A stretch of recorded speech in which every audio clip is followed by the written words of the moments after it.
Hello friends, welcome back to my channel. आज हम लोग विषम ज्वर के बारे में पढ़ने जा रहे हैं।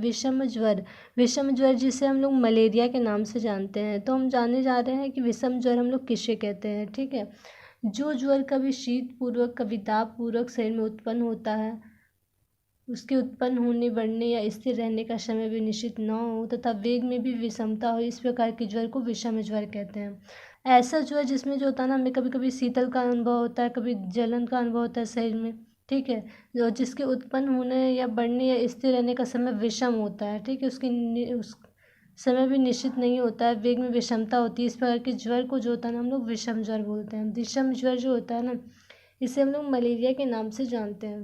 हम लोग विषम ज्वर की निरुक्ति पढ़ने जा रहे हैं कि विषम ज्वर की निरुक्ति क्या होती है। विषम ज्वर की निरुक्ति के बारे में बताया गया है। विषम विष आरंभ क्रिया कालो अनुषंगवान, वाग्भट ने बताया है। अर्थात इसमें बताया गया है कि जिस ज्वर का आरंभ क्रिया एवं काल विषम हो। ठीक है, मतलब जिस ज्वर के उत्पन्न होने का आरंभ क्रिया और काल विषम होता है, वो जो ज्वर जो होता है ना, कभी सिर से कभी पृष्ठ से आरंभ होता है, कभी इसमें ज्वर कभी अति शीत कभी अधिक संताप के साथ प्रकट होता है, तथा जिस ज्वर का आक्रमण काल ज्वर के बने रहने के काल में विषमता होती है, उसे हम लोग विषम ज्वर कहते हैं। मतलब इसके जिस ज्वर का आक्रमण काल ज्वर के बने रहने की में काल में विषमता होता है, उसे हम लोग विषम ज्वर बोलते हैं। ये जो होता है ना, विषम ज्वर की निरुक्ति है।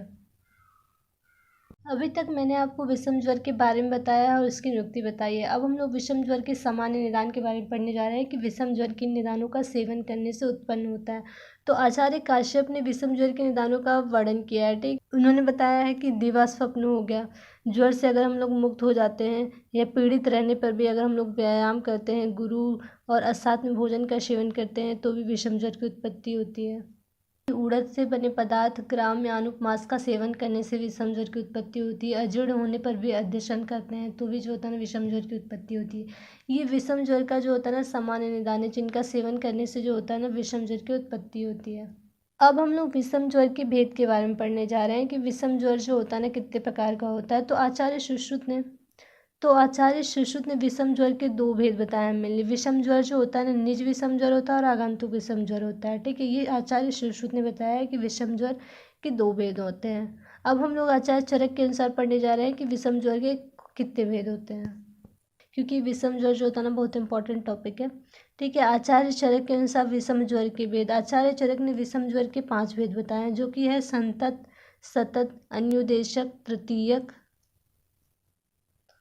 तृतीयक और चतुर्थक ज्वर। ये जो होता है ना, पांचों विषम ज्वर के भेद होते हैं। विषम ज्वर के जो 5 भेद होते हैं, उनमें किन किन धातुओं का आश्रय होता है, उसके बारे में हम लोग पढ़ने जा रहे हैं। वही दिया है कि धात्वाश्रय व विषम ज्वर, मतलब विषम ज्वर की उत्पत्ति में दो धातुओं का आश्रय बनाकर ज्वर उत्पत्ति होती है। ठीक है, तो फिर हम देखते हैं कि जो विषम ज्वर के 5 भेद होते हैं, वो किन धातुओं में आश्रित होकर ज्वरों की उत्पत्ति करते हैं। तो इसमें दिया है, सबसे पहला ज्वर होता है संतत ज्वर। संतत ज्वर जो होता है ना, रस धातु में आश्रित होकर के ज्वर उत्पत्ति करता है। जो सतत ज्वर होता है, रक्त धातु में आश्रित होकर करके ज्वर की उत्पत्ति करता है। जबकि जो अन्योदेशक होता है, मांस धातु में आश्रित होता है। तृतीयक ज्वर जो होता है ना, मेद धातु में आश्रित होता है। जबकि जो चतुर्थक ज्वर होता है ना, वो अस्थि और मज्जा धातु में आश्रित होकर ज्वर उत्पत्ति करता है।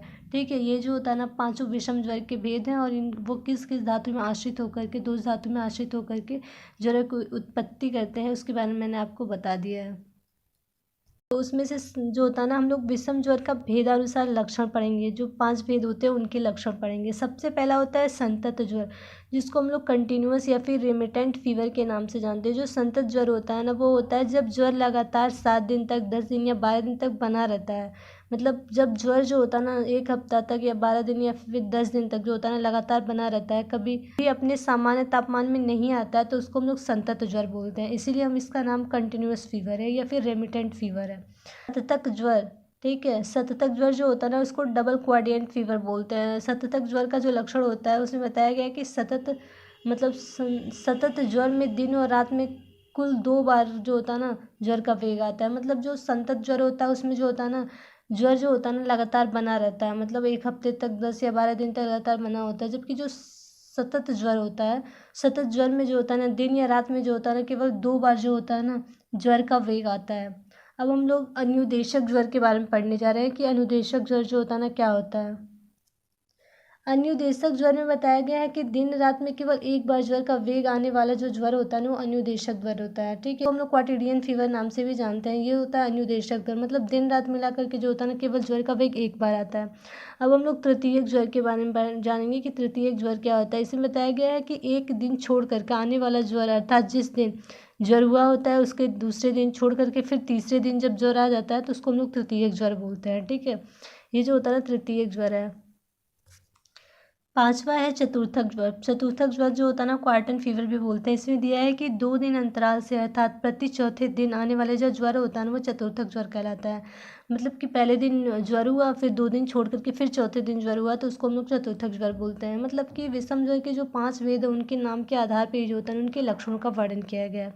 ये जो होता है ना विषम ज्वर के भेद हैं। मैंने आपको विषम ज्वर के बारे में बता दिया, जिसमें से जो विषम ज्वर के भेद आचार्य चरक ने बताया था वो ज़्यादा इंपॉर्टेंट है सुश्रुत के कंपैरिजन में। ठीक, मेरी वीडियो अच्छी लगी तो मेरे चैनल को सब्सक्राइब करें और वीडियो को लाइक करना बिल्कुल भी ना भूलें। Thank you.